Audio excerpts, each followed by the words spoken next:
బీసీలకు సంబంధించిన ఇప్పుడు మీరు చెప్తున్నట్టు ఆనాడు మండల ఉద్యమం జరుగుతున్నప్పుడు ఏ విధంగా అయితే లేచాయో మొన్న తెలంగాణ రాష్ట్రం వచ్చిన తర్వాత కులగణన కోసం బీసీ ఉద్యమాలు లేచినాయి సార్ వాళ్ళు.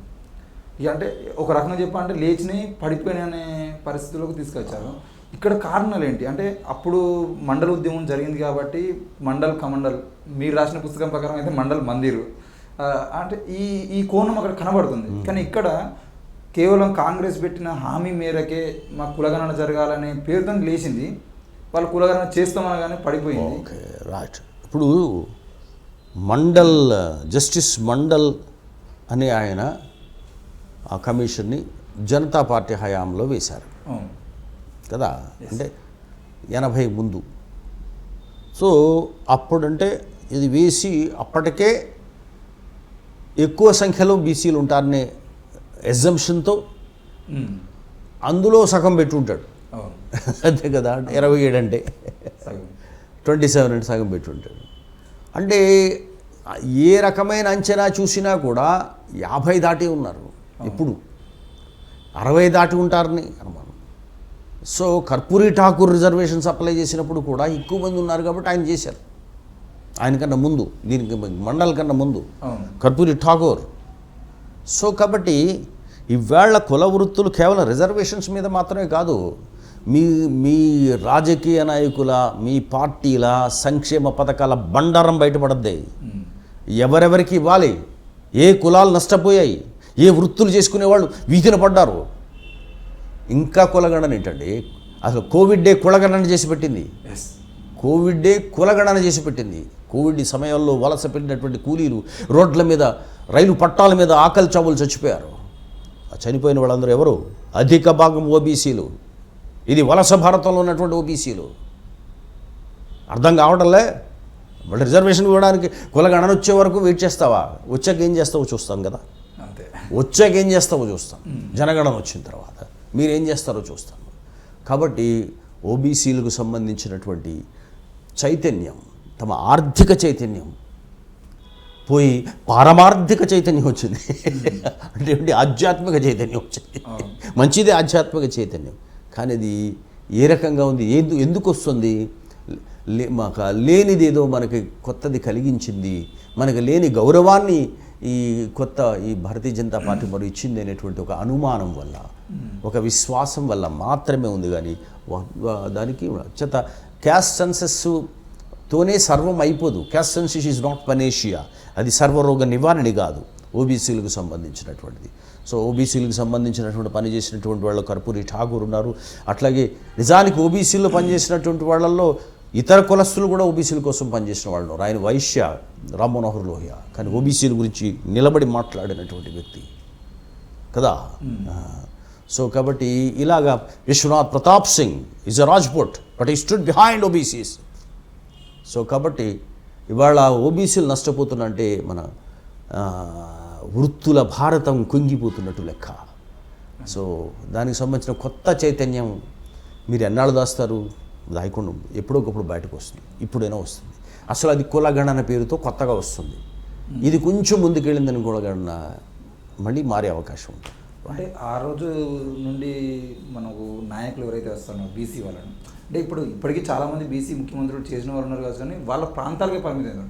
తమిళనాడు మొదలుకుంటే ఇక్కడ వరకైనా ముఖ్యమంత్రి చేసినంత మాత్రాన అధికారం రాదు. ఆ లెక్కనైతే ఉమ్మడి ఆంధ్రప్రదేశ్కి దళితులు ఎప్పుడూ ముఖ్యమంత్రిగా చేసేశారు. దామోదరం సంజీవయ్య గారు చేస్తే ఆయనలా పరిపాలింపజేశారా? లేదు. ఆయన ఉన్నారు, ఇతరులు పాలించారు అంతే. రాష్ట్రపతుల పరిస్థితి ఇప్పుడు అలా ఉండదు. ఇప్పుడు యాక్చువల్గా ఇంట్రెస్ట్ ఉంటాయి, ఖచ్చితంగా ఆ సామాజిక వర్గానికి సంబంధించిన ఇంట్రెస్ట్లు ఉంటాయి. ఆ పార్టీ కాంగ్రెస్ పార్టీలో కీలకమైనటువంటి నాయకుడు ఇప్పుడు రెడ్డి నాయకత్వం చాలా స్ట్రాంగ్గా ఉంటుంది. సో రెడ్డి సామాజిక వర్గానికి సంబంధించిన సే గట్టిగా ఉంటుంది. కానీ దామోదరం సంజీవ్ గారు ప్రతిపాదించినప్పుడు షెడ్యూల్ కాస్ట్ యొక్క సే గట్టిగా ఉందని చెప్పగలరా? చెప్పలేరు. సో పార్టీ అలా వస్తే అప్పుడు దాని ఇప్పుడు ఉదాహరణకి ఓబీసీల తరఫున యాదవ్స్ తరఫున పార్టీ వచ్చింది, ములాయం సింగ్ యాదవ్, అఖిలేష్ యాదవ్, ఎస్. అప్పుడు ఓబీసీ లాలూ ప్రసాద్ యాదవ్, ఎస్ ఓబీసీది వస్తుంది. అలా మాయావతి ఎస్ వస్తుంది, ఎస్ అట్లా వస్తుంది. పార్టీ ఫిలాసఫీ దాంట్లోంచి రావాలి, అప్పుడు వాళ్ళు వచ్చింది. అంతే తప్ప ముఖ్యమంత్రిని చేసాం, ఉప ముఖ్యమంత్రిని చేసాం, హోం మంత్రిని చేసాం, ఏం చేస్తారు చేసి ఆ ఒక్క వ్యక్తికి ఏమైనా ఉపయోగం? ఇంత మిగిలిన వాళ్ళకి ఎక్కువ ఉండదు. ఇప్పుడున్నటువంటి పరిస్థితుల్లో కొత్త వాళ్ళు చాలామంది బీసీ ఉద్యమం అంటూ కొంతమంది కనబడతా ఉన్నారు. బీసీలను ఆర్గనైజ్ చేయడం, మీటింగ్లు పెట్టడం కూడా జరుగుతుంది తెలంగాణ రాష్ట్రాన్ని చూస్తే. అయితే ఇప్పుడు మీరు అంటున్నట్టుగా ప్రజలు నమ్మాలంటే ఈ లీడర్లకు ఆయుధం ఏంటి? అంటే వీళ్ళ ఇంజన్లో పోయాల్సినటువంటి ఫియర్ ఏంటి? నిజానికి బీసీలు నమ్మట్లే కదా సార్, ఎవరు వచ్చినా కూడా నమ్మే పరిస్థితి. జనరల్గా ఇక్కడ జరిగే ఓబీసీలకు సంబంధించి ఆలోచన ఎక్కడ మొదలవుతుందంటే,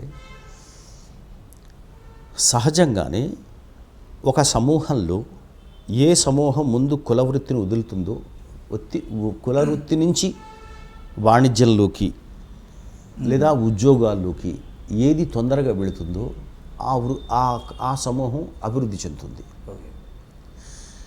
అట్లా 2-3 సమూహాలు అభివృద్ధి చెందాయి అనుకోండి.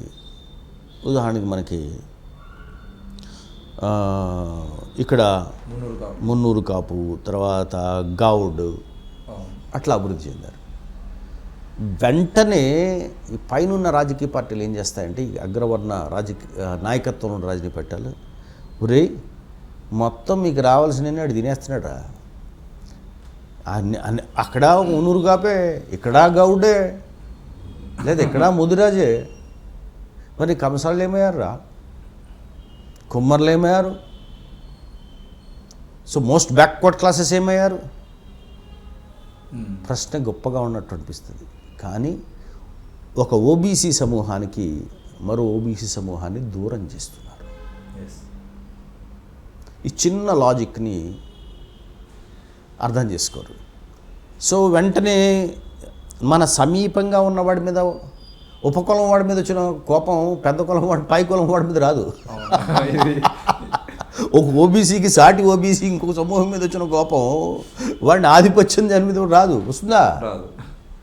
సో దాన్ని చాలా జాగ్రత్తగా వాడారు. ఉత్తరప్రదేశ్లో వాడింది అలా వాడారు. భారతీయ జనతా పార్టీ అద్భుతంగా వాడింది ఇది, మోస్ట్ బ్యాక్వర్డ్ క్లాసెస్ అని. సో అలా ఉంటుంది కాబట్టి దాన్ని ఉపయోగించేసుకుంటారు.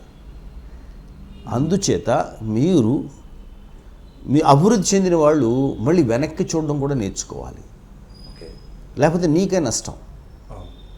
సపోజ్ గౌడ సమూహం కానీ మరొక సమూహం కానీ మళ్ళీ వెనక్కి చూడాలి కదా. సో అందరూ ఒకప్పుడు నష్టపోయిన వాళ్ళే, శూద్రులు కూడా. ఇప్పుడు ఉదాహరణకి కమ్మ సామాజిక వర్గం కూడా పై ఆధిపత్యం మీద పోరాటం చేసింది, బ్రాహ్మణ ఆధిపత్యం మీద. త్రిపురనేని రామస్వామి చౌదరి గారు.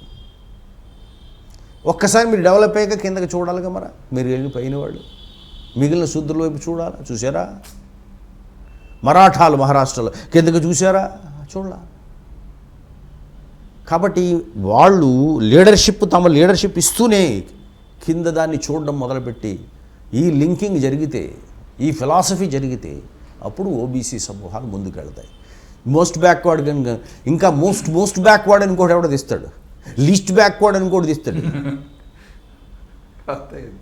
నీవు సాటి ఓబీసీ అర్థం చేసుకోలేనిది ఒక భూస్వామి ఎలా అర్థం చేసుకుంటాడు నేను? కానీ నీ భూస్వామి దగ్గర పని చేయడానికి చాలా బాగుంటుంది విధేయంగా వాడి దగ్గర. నీ సాటి ఓబీసీ లీడర్ దగ్గర ఇట్లా పెట్టుకోవడానికి, ఇట్లా పెట్టుకోమని కూడా అనక్కర్లేదు, పెట్టుకోకూడదు. వాడి దగ్గర పని చేయడానికి నీకు చాలా బాధ వస్తుంది. సో కాబట్టి దీని మీద ఇది ఒక సైద్ధాంతిక రూపంతో వెళితే తప్ప ఓబీసీ చైతన్యం ముందుకు వెళ్ళదు.